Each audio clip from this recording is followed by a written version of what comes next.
Hello, YouTube. I just got a message from Super Loser. I think it's 1280. I don't know if that's right, but Super Loser. And he asked me some questions I've been meaning to do a vlog about for a long time. I decided not to do this as a Ask Zen because I don't really think it applies there. But he asked me about what it was like when I was his age, which is I think he said 23 or 28, and was I the same as I am now, or how have I changed? And also brought up some questions about the YouTube experience, and I've been meaning to do a blog about that. This may be more than this may be a 2 or 3 part vlog because I tend to be long-winded, and I think I've got a lot to say about the topics in general. So I'm going to try to divide it up into a couple of different parts. And that way you won't have to sit through 40 minutes of me. I'm using that Panasonic camera, and I'm recording an MPEG-4 for those of you that are interested. This is the first time I've done that. My videos are inundating my hard drive. I'm going to have to clean them off soon. Things are starting to bog down. At any rate, let's get to this. Get my chair all situated. It doesn't roll, so I have to move it around. And let's get to this. Let me tell you a little bit about myself and how I came up. I was born into a Southern Baptist family. Strong religious values were taught, preached, and that's where that's how I grew up. Now, a lot of people have a misconception. Well, if you're Southern Baptist, that you're fire and brimstone, and that wasn't the case with the church that I went to. There are different versions of Baptists, the same as there are different versions of Protestant or anything else. So some dance around that crazy, some dance with snakes, and some don't. And each have their values, I am sure. The Southern Baptists are evangelistic, which means they feel it's their duty to go out and save the world. And a lot of other religions, Christian religions, are not. At any rate, so that's how I grew up. My mother had for all means and purposes, a nervous breakdown and stopped going to church. And of course, when the family stopped going, we stopped going. And we eventually started going again. And I went, and I was always, my father's son at church. And they eventually stopped going again. And when I became a teenager, I really missed that in my life. The Christian experience and the brotherhood of getting together. And I started going back to the same church. And then I was Mr. So-and-so instead of being Mr. So-and-so's son. And that felt good, I had grown up quite a bit. I was 17 and started going a good distance away from the house on my own to attend church. I was baptized when I was relatively young, and then I was baptized again as a reaffirmation when after I started going back and was older. And at that time I was a complete believer. While I was growing up in school, there wasn't a Baptist church around, so my parents wanted me to learn Christian values, so they sent me to a Lutheran school that was in the area. They had everything from a kindergarten through a high school, and or through a middle school, and they sent me there. And so I got a different perspective on religion by going to a Lutheran school, which is similar to Catholic. Especially as far as the church and the rituals and that kind of thing goes. And we were required to go to chapel every Wednesday, and on every Friday, I think it was, we were required to recite a psalm from the King James Version of the Bible. And that was actually, it was hard, and it was taught through rote, but it ended up being a good thing because reading the Psalms also helped teach those values. And values that even today I hold true. And I met my wife, my ex-wife, going to church. She sang in the choir, and I played guitar with the choir and played drums with the choir sometimes.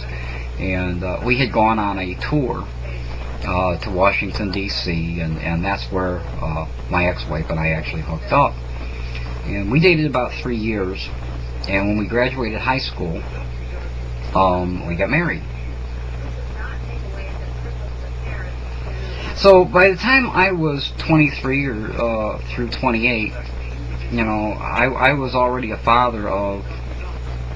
At 23, I was a father of 2, and by the time I hit 28, I was a father of 4.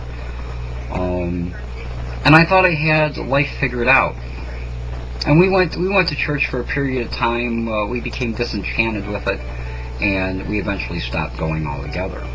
And my views started to change about it, because I started to question, what was it that I really believed about life, and how did it fit in? And there were things about Christianity that just didn't make sense to me. And for those of you that are Christian, that's good. I hold nothing against you, and I don't usually preach what I believe in, although that may be relevant to my personal life.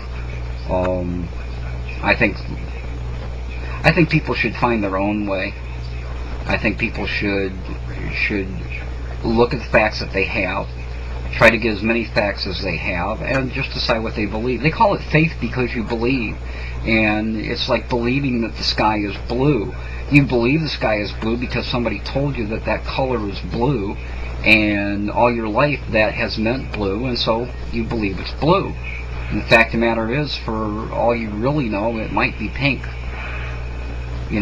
But my definition of pink and your definition of blue might be different. So anyway, so that's how I got to. I got married and I had 4 kids, and we went to church and eventually stopped going to church, really because we were just really busy with other stuff, and it wasn't a priority to us. Then about 15 years ago, my wife and I looked at one another and realized that we had grown apart and actually just kind of became 2 people who lived together in the same house.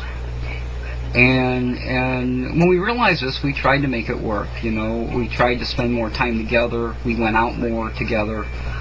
We shared interests like cycling and bicycling, and we really tried to get it back. But by the time we realized where it was too far gone for us to get it back. So we separated. I moved out, and it was a very traumatic experience, the most traumatic experience of my life. And during that time, I like to say I lost my mind.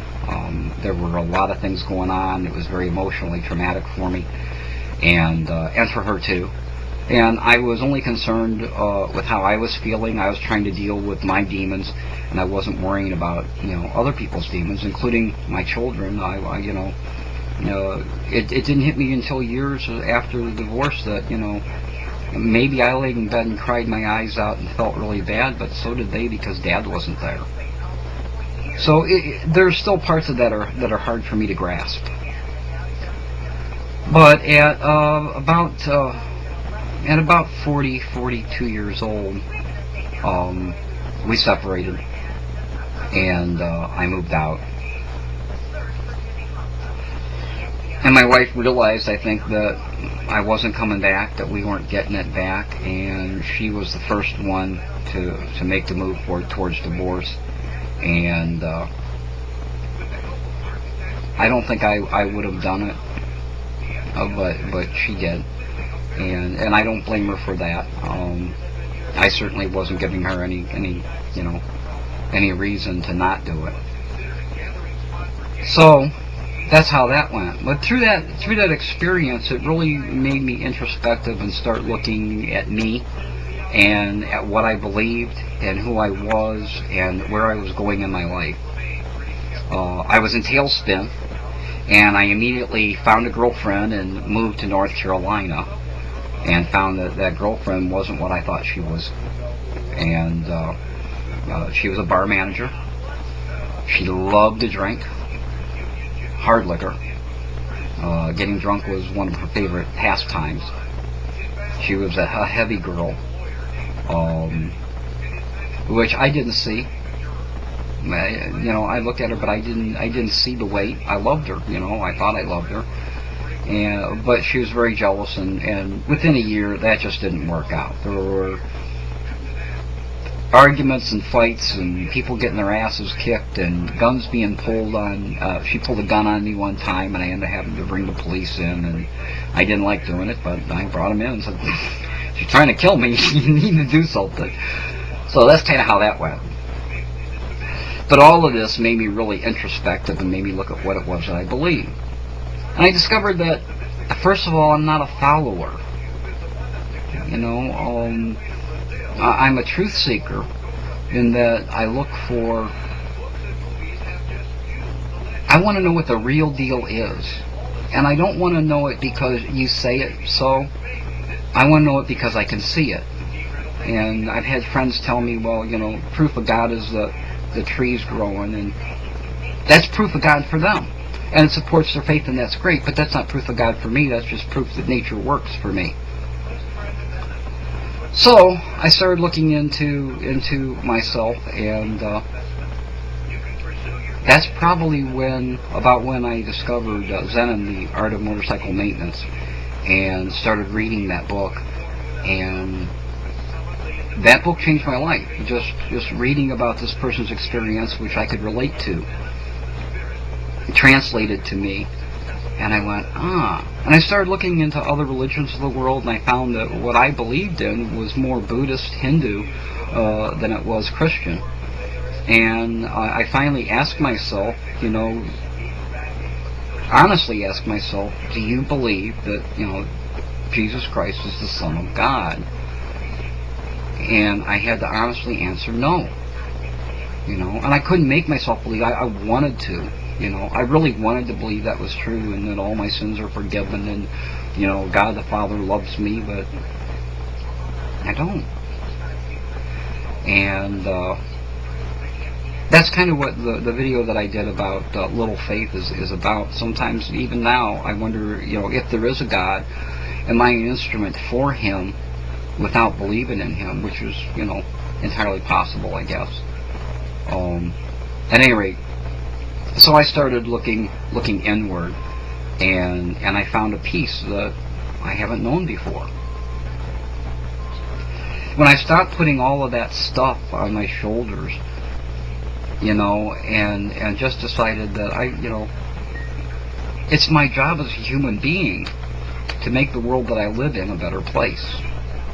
It's my job as a human being that if I see injustice, to stand up and say so. Not just for my own benefit, but for the benefit of everyone that comes before me, and everybody that's here now that doesn't have the courage to do that themselves. It's my responsibility as a human being to do that. And that began my journey, which I'm still on, towards balance and inner peace. I think I'm going to end this blog here, and I'll continue it on the next one. So hopefully that's been interesting enough for you to click on to the next one, either now or at another time, and hear the rest of the story. Until then, be well.